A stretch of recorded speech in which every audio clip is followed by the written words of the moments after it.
Okay.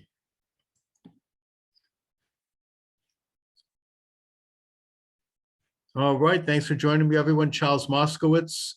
The program is Monday through Friday, live 10 p.m. to midnight Eastern Standard Time on 10 live streams. And of course, if you're listening on iTunes and all of the subscribing podcasts, we're not live, but you can check out the program either live or archived. And let's see. My guest is Rebecca Ost. She is the Director of Research at the Center for Family and Human Rights. Rebecca, your organization monitors the culture and the morality of our government, and you make the note here that the administration of Joe Biden has really eroded family values and family rights to an unprecedented degree historically. Before we go there, I want to ask you about the pro-life rally in Washington over the weekend. Were you involved with that, and how did that go? I was not personally there. I was getting over a little illness, actually, but it was very well attended from everything I saw. Some of my colleagues were there.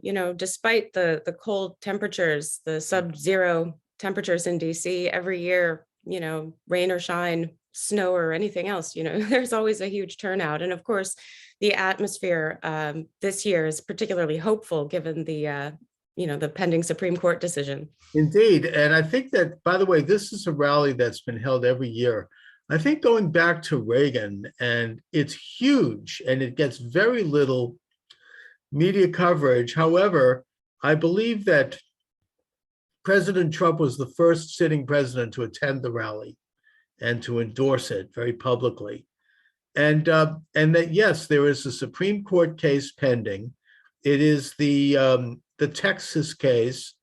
I think it's the Mississippi case, actually. Okay, I think the Dobbs case is there as well, but it's the Mississippi case particularly. Now, my understanding is basically that Mississippi, it's the heartbeat law, which says that if there's a heartbeat after, I think it's 6 to 8 weeks into the pregnancy, then the state has a right to regulate the whether or not the unborn child is aborted.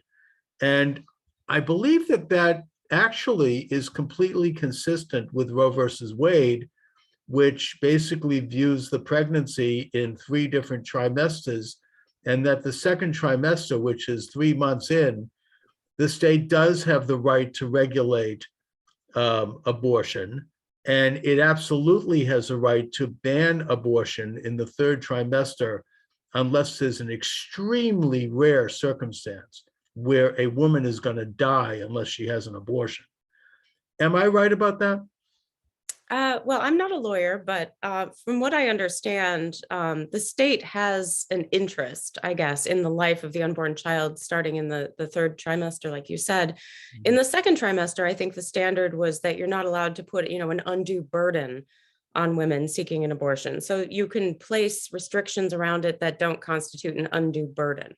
And so heartbeat type bans have been considered an undue burden in the past in light of Roe, which is why the Mississippi, the argument being made is that they have to overturn Roe because, this is basically because it's pre-viability. I think viability is the point at which they say the state has an interest. And of course, we know that since 1973, where you can establish fetal viability is a moving target, right? We see more and more premature babies who are surviving and thriving than certainly back then. So the question is that even like a workable, legal benchmark? Well, these things, of course, have been reinterpreted by the hard left, by the pro-choice movement, including the idea that the life of the mother does no longer means if a mother is going to die as a result of having a pregnancy. It means if a pregnancy is inconvenient. Well, the health exception has become the exception you can drive a truck through, not just in the United States, but in other countries as well. Now, I would suggest that from what I've observed in terms of this rally, there were a lot of younger people there, a lot of women were there. There's a growing movement of awareness among younger people. And that has to do almost as much with science as it does with moral questions, which of course are profound. You know, the killing of an unborn child is something that's abhorrent, whether you whether you favor legal abortion or not. I think even the most hard left people will at least say that publicly. But putting that aside, the science, I think, has evolved to the point where you can see the pregnancy more vividly, and there's more known about the unborn child, and that the unborn child has feelings and that experiences pain, and there's films of this. And I think that the whole business of ultrasound has raised awareness from a scientific standpoint, and that from a science standpoint, abortion has become much less popular and much more rejected by people because of the science of, you know, the unborn child and the examination of it. And I think it's particularly odious that Planned Parenthood, apparently when a woman has an ultrasound, they will face the camera away so she doesn't see it in case she might get attached to her baby. You know, can you imagine that? So that way they can look at it separately and maybe do some strategies. And I don't want to get into this because I'm running the show on YouTube, so I want to be careful here. But let's just say that there's a business going on there that's been exposed in terms of what happens to the unborn child once it's yanked out of the womb. All right, we'll leave it at that. So Rebecca, your organization is monitoring the Biden administration, and you note that on issues of family values, they have been more radical than any previous administration. Talk a little bit about that. Sure. So just a little bit of background on my organization. We actually focus on the international context, specifically international institutions like the United Nations, and what the US is doing relative to these international institutions. And in particular, we track issues of human life and the family, you know, as they pertain to the UN. And so we've been working there for over 20 years now, you know, basically reporting on what's going on at the UN and how increasingly radical the UN and its agencies have become, but also looking at how the US as a global leader is using that leadership and its influence, you know, as one of the major donors of not just bilateral aid, but also the UN system. So they're looking to this international body of bureaucrats outside of the United States for guidance in terms of how the American family should live and how we should conduct ourselves. I want to ask you, this is just a thought that I have and have had about the UN. Would it be possible for an organization like yours or another pro-life organization or family values organization to actually form an NGO and have that recognized as a member of the UN? It seems to me that if that could happen, then you could have someone in the room over there, you know, somebody like as a delegate attending their various international conferences and keeping tabs on it, voting, you know, reporting on it. Is there any NGO like that that's part of the UN system? Well, that almost, I mean, apart from actually having a vote like member states, like countries do, that pretty much describes what we do. We are accredited with the UN, with the Economic and Social Council, yes, as a civil society organization, as are other pro-life and pro-family groups. I mean, okay, good. So basically we do interact with the UN, we do attend meetings, we do have interactions with various delegates from countries that have like-minded positions on family issues. So that is pretty much precisely what we are there to do, you know, both to report on what's going on, but also to influence and be part of that discussion. So so that is, yes, right. And we would encourage more people in the US to take an interest because there's a lot going on there.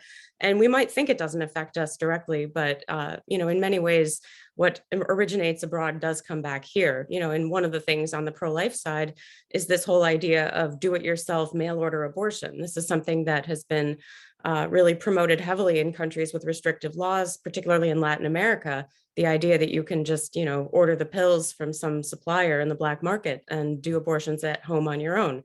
And of course, we know that this is increasingly coming here, especially as the prospect of Roe being overturned looms large. Right. So in other words, what, like the morning after pill kind of thing, or is it?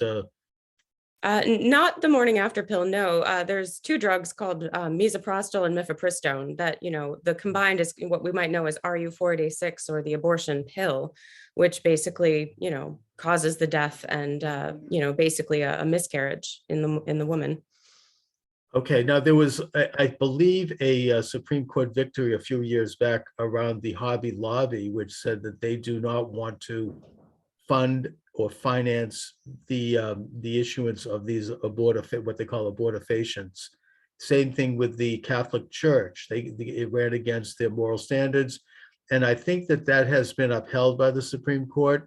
Yes, there's a slight distinction there, just that there are contraceptive methods that could be abortifacient. That is to say that if you were pregnant and you used this method, it could possibly, for example, prevent the implantation of an embryo, right? So you have a human embryo, it's already a human life, but it would make the mother's uterus inhospitable for that to attach, which would cause the death of. So this is a case where when we're talking about abortion causing drugs, we're not talking about something that a person's trying to use as a contraceptive that could have an abortion effect. We're talking about something that is used specifically to induce an abortion once the woman knows she's pregnant. Now, I'm sorry to be a bit ignorant on the science of this. I don't claim, certainly am, but I mean, is that something that can be done in more advanced stages of a pregnancy? I mean, isn't that something that has to be done, God forbid, like in the first very earliest weeks of a pregnancy? Well, let's just say that the risks to the woman go up considerably the more advanced the pregnancy is. So, in the first trimester, the risk is less than in the second, and, certainly in the third. And that's true of all abortion methods too, that the more advanced the pregnancy is, the more dangerous to the mother it is. So that certainly is true. Yes. Okay. So then basically what it is killing the fetus with chemicals. Correct. Probably not very healthy for the mother either, quite frankly. No. Not to mention the fact that I think there have been some studies, and I want to be careful here because I'm running YouTube today, that indicate that there might be a connection between abortion and such things as breast cancer and other ailments. And I'm not a doctor, I'm not commenting on that, but it does seem to me, just as somebody who's observing, that it would make sense that it would be connected. Because I mean, if when a woman is pregnant, your entire body, your entire chemical, everything changes to be oriented toward carrying the baby. And when you cut that off, artificially, that it seems to me it's only logical that would have a pretty serious effect physically, not to mention psychologically and emotionally, on a woman. So I just think we should say that. Absolutely. Now, you are mentioning that the Biden administration has rescinded the Mexico City policy, which is where taxpayer dollars once again are now going toward funding international groups that promote abortion. Now, this Mexico City policy seems to be re-implemented and suspended depending upon which administration's in power. The Bush administration suspended it and ended it. The Obama administration brought it back. The Trump administration the other way around. Oh, really? Oh, so how does it work? So the Mexico City policy is named after a conference that was held in the 1980s in Mexico City, where Ronald Reagan actually announced the first iteration of this policy. Mm-hmm. Now, you have to know that US law already prohibits the direct funding of abortion overseas. Right. It's a law called the Helms Amendment to the International Foreign Assistance Law. So that basically, so there is no taxpayer funding going toward abortion directly or for promoting it directly ever since 1973, the same year that Roe was passed. And that law has remained in effect no matter who's president. Now, the Mexico City policy is an executive order that Ronald Reagan was the first to implement. And it basically says, if you are an organization that promotes or provides abortion, even with separate funding, Mhm. So Planned Parenthood, for example, working abroad, they can't use US dollars for that, but money is fungible, right? You just move it around. Right. Well, they And have so like, what Reagan says was, if you are one of the groups that does the bad thing, you are ineligible for that reason to receive US funding. Now you have to, it only applies to foreign based NGOs. So like, international Planned Parenthood affiliates. But the idea is that, nobody who does this terrible thing should be eligible for US aid. And right. so it's a very effective policy. Of course, it is just an executive order. So when, Clinton and Obama and, other, and certainly Biden come into office, the first thing they do pretty much is to rescind it. And it should be noted, too, that under Donald Trump, he not only reinstated the policy after Obama, but he also expanded it. The policy used to only apply to the family planning budget, but now it applies to all of global health in USAID. So, and of course, we know that the abortion issue has kind of metastasized all over, the health agenda. And Right. so it makes sense that the policy would have to be expanded to sort of capture all of that. But of course, one of the first executive orders of Biden was to rescind that policy. Right. And I think that I understand that USAID and International Planned Parenthood began receiving enormous amounts of federal money starting in the 1960s, actually with Lyndon Johnson. And a lot of it went toward what population control in India. There were experiments done there where women were sterilized without their knowledge. I mean, horrible, horrible, inhuman things. In Peru and in South America, this kind of policy happened. In the Philippines, it happened. And that, the American people, and I would suggest, regardless of where you fall on the issue of abortion, there is nothing either in the Constitution or in Roe versus Wade that says that the American taxpayer has to have their money taken out of their pocket to pay for abortion. And given the fact that roughly 50% of the American people from the time of Roe versus Wade right up till today oppose abortion, the government should not be funding abortion at all in the world because Americans don't really support it. It's not, there's no, this isn't like, funding our military or funding welfare programs. This is funding an activity that the American people, about 50% of, reject. So I just don't understand how it is that you could have a government saying, okay, well, we're going to go ahead anyway and do this. Well, again, thankfully the Helms Amendment still exists, so we're not directly funding abortion even now. Of course, the Biden administration has expressed a desire to repeal, the Helms Amendment, which of course they can't do without support from Congress. But, and they've also expressed a desire to have congressional action block permanently the Mexico City policy from going back into effect. But thankfully, the Republicans still have something of a stronghold in Congress and, hopefully a good midterm coming up. So hopefully these things will never see the light of day. But it's still important to know that the Biden administration has publicly expressed its support for that, as well as expressing support for, in particular, one piece of legislation that declares abortion to be an international human right, which is not the case, but that's the position of the Biden administration, which, just goes to show how extreme they are. This is an imperialist imposition on nations that are not interested in having abortion policy. This is, Muslim nations, for example, generally are anti-abortion. Asian nations are anti-abortion, African nations, traditional societies. What right does the United States have to march in and declare, to a sovereign nation that they have to have abortion policy and to engage in that kind of pressure? That is up to the nation. That's up to the people that live in a nation. Look, if they want to have abortion, they can decide that internally, just like we decided internally. I would suggest that in America, given our constitutional system, it ought to be decided by the states. And that, of course, is exactly what will happen if Roe versus Wade is rescinded. States who want it will have it, and states that don't won't. I mean, in my own state of Massachusetts, for some reason, which I don't understand, it's very, very strange.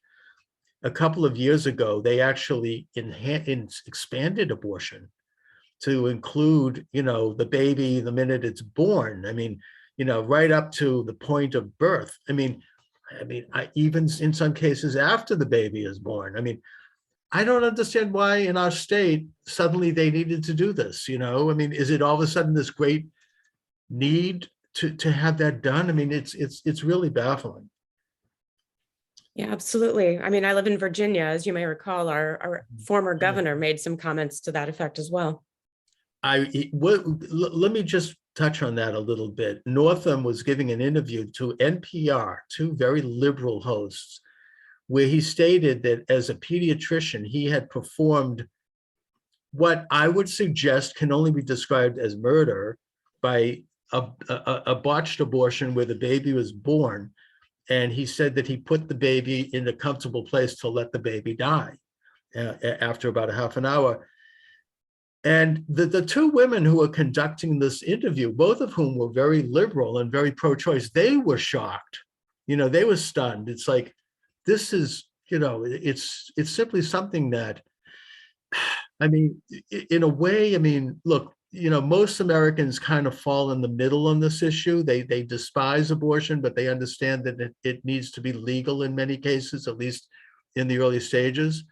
But this kind of radical thing going on there, I mean, I think that that's rejected by just about everyone except some kind of hardcore, population control, satanic, frankly, left wing. Yeah, I can't argue with that. Well, I get to shoot my mouth off. It's my show, right? Yes. I hope that YouTube takes that into account. I mean, I generally don't run the show live on YouTube anymore. I wrote the main station now is Rumble. And by the way, you can check out my website at charlesmoskowitz.com. So Biden immediately rescinded the Mexico City policy. He publicly supports the withdrawal of the Helms Amendment, as you say, which limits the U.S. use of foreign assistance to promote abortion, and which has been in existence since 1973. The Biden administration is moving to decriminalize prostitution and has been trying to portray it in the same as any other type of business by labeling it, quote, sex work. Now, look, I mean, questions of prostitution in the American system have generally been regulated by the states, not the federal government. I mean, I don't think prostitution should be legal, but at the same time, the state of Nevada has legal prostitution. They heavily regulate it. They require that people go and get checked very frequently for STDs. And, it's kind of like there's a lot of state oversight. And while I may personally not think it's a great idea, I respect the right of the state of Nevada to do that. But what Obama, what the Biden or whoever's controlling this administration is talking about is a nationalization of legalizing prostitution. Well, just to be very clear, my work and my organization's work focuses on the international rather than the domestic. And so what we're getting at here is the Biden administration using and supporting the use of the phrase sex work in place of referring to prostitution in international situations. And of course, different countries have different laws. Some countries have completely decriminalized it. Some have legalized it, but regulated it, the Netherlands being one example of that.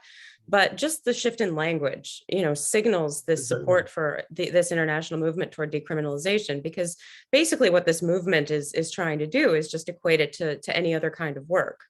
Sure. So, I mean, they're basically trying to normalize it and trying to say, well, this is just, like being a dentist, you're putting up a show, except it's for prostitution.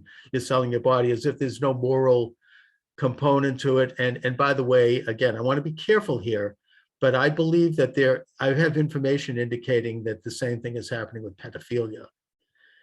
There was a conference in Montreal a couple of years ago where the sexologists got together and they talked about pedophilia being called a, quote, orientation, unquote, rather than a perversion. And by doing that, they're saying, well, I mean, somebody who's engaging in it, they can't help it because it's their orientation, as opposed to creating a moral judgment on it, which of course we do.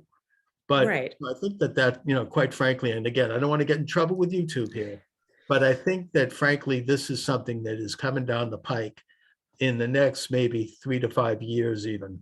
Well, it tells you that language matters. I Yes. mean, I can understand the distinction that some are trying to draw between people who might be inclined toward abusing children and those who actually do, Mhm. and wanting to try and steer people away from that who might have that inclination, as opposed to assuming that they all offend. That is a distinction I understand. But when it comes to the sex work prostitution distinction, I think what gets lost in that is, the fact that a lot of people engaged in that line of work are not there because they want to be. There's a lot of people who are trafficked into it. That's right. And, I mean, Yeah. to change the language, basically, I mean, it's a little bit as though, if people who want to weigh in on, exploitative labor practices in the agricultural, realm, if hobbyist gardeners wanted to dominate the conversation, those who do it because they want to on their own time, as opposed to those who are being trafficked, or being underpaid. So it's one of those kind of situations where what's getting lost in the shuffle is all the people who are unwillingly, involved in that kind of No, exploitation. I think you're right. There's a whole issue of sex trafficking, a subject I can't talk about on YouTube. For some reason, people in YouTube are sensitive about this. I'm not. I'm sorry. I hope I'm not getting you kicked No. off. I think we won't say more about it. I've had videos pulled down because I've interviewed people about sex trafficking. I guess that's a no-no for YouTube. I'm not saying they support it, but apparently they don't like to have these horrendous, evil crimes investigated. And this phenomena investigated. So I'll leave it at that. Now, 10 million has been allocated to the Global Equity Fund, which gives the US government authority to blacklist foreign religious leaders who speak in favor of traditional family and against homosexuality or gender ideology. Now, what's this about? Are they giving money to blackmail foreign leaders and to demonize them if they support traditional values? And this is taxpayer money? Well, so there's a couple of different things. One, I mean, the Global Equality Fund, the US is really throwing its weight behind promoting, the LGBTQ movement overseas, Okay. as well as here at home, as you know. And one part of what the administration is trying to do is to put a lot of pressure on those, in foreign countries who speak out against it, often on religious grounds. So coming up with ways of sanctioning them. There's actually some legislation pending in Congress right now, something called the Global Respect Act, that would basically create a blacklist if it were passed, and puts, sanctions. So basically denies people who are on that list visas to travel to the US, whether to move or to speak at conferences or whatever, and also to deny them access to, global financial, institutions that are involved with the US. So really to lay down the law. And of course, we have existing measures in US law right now. There's something called the Global Magnitsky Act, which is, there for the purpose of sanctioning human rights abusers. Right. Overseas, people who are not US citizens, but who nevertheless we have the ability to inflict some pain on through, withholding visas and withholding access to financial markets. And so the idea is to create a Magnitsky Act effectively for LGBTQ people abroad. The problem is there already is one. It's called the Magnitsky Act, and it has been used to sanction people who have, committed crimes against people who identify as LGBTQ. And so it's on that level, it would basically just be a duplication. But the difference is that this would basically shift the focus really of the action from identifying legitimate crimes against humanity and punishing them accordingly, and rather to, interfacing with, activist groups abroad and making all people, who identify as LGBTQ, framing them as potential targets of hate crimes and trying to flush out, instances of that and then inflict penalties that way. And so there's, groups like my own would obviously land on such a list because Right. And again, you know, it has more to do with demonizing opinion and right. And preachers who preach a biblical worldview and so on and so forth could very easily find themselves in the crosshairs. So that's, some of the dangers on religious liberty and there free are speech. dangers in this country because I mean, even in Canada, there have been preachers who have been imprisoned Oh, for absolutely. And in Scandinavia, reading yes, there's quotes out of the Bible. There's also right now in Congress a bill that wants to create a database for people who object to the vaccine. Now, again, we can't talk about that, But let's just say that they're building a database of people who object on religious grounds, which is like building up a religious. I mean, why not? Why not? It reminds me, speaking here as a Jew, of like a list of Jews in Nazi Germany. You know, they're building a list. I mean, to me, it's absolutely, you know, it's despicable. It is wrong for the government to make any kind of list like that. They shouldn't, you know, they're putting together credit scores for businesses, corporations that are not, you know, if they don't score well in various areas, including quote unquote social justice. Well, it's like the Chinese social credit scores, right? I mean, this is where we're headed. Precisely. And the US government has no business creating any lists of corporations of people other than if they're breaking the law and if they're involved with criminal activities. Maybe I would stretch that to say antitrust areas, but beyond that, they don't have any business creating these databases. Private companies do, nonprofits do, corporations do. I mean, I interviewed someone who has a database examining the anti-Christian content in movies, and they rate them. That's fine. But that's movies. That's not, you know, private citizens. Well, but even, you know, they can, you know, in other words, you can do this in the private sector, but the government has no business doing this. It is very troubling to me, regardless of what they may say in terms of their intent, for them to be examining the opinions of private citizens, period. There's just no place for that in this country. So, Center for Family and Human Rights, Rebecca, talk a little bit about what you guys, I mean, you know, the general good news is that there is going to be Supreme Court decision coming up sometime between now and the end of the year, do you think? Yeah, I mean, the term, you know, ends, I think, in June, and usually the biggest decisions, you know, at least historically, come out then. I mean, obviously they could release a decision any day, but that seems unlikely. So of course, you know, June, July is where everyone's going to be watching. And I just think that your group is doing a very good job of showing the sort of the intersection between the national policy and the international apparatus of the UN and how they are pushing, or they're deriving their guidance from these bureaucrats who are not American usually, even if they are. They're not elected, they're not accountable, and they're faceless. And they are making decisions that affect the lives and the values of American families and American people. And it's wrong. So, Rebecca, where can people get information about your excellent group? So our website is www.c-fam, as in family.org. I would encourage any of your listeners who are interested to sign up for our Friday Facts, which is a weekly newsletter. We publish 2 stories every week, so you can stay up to date with what's going on in life and family in the international context. And of course, if you want to support our work, you can do so through our website as well. Which is? www.c-fam.org. Just want to make sure it's out there. Okay, Rebecca Oss, I want to thank you very much for joining me this evening. Very important conversation. Please stay in touch. I want to cover issues as they develop. So thank you very much, Rebecca. Absolutely, Charles. It's been a pleasure. Thank you. Thank you.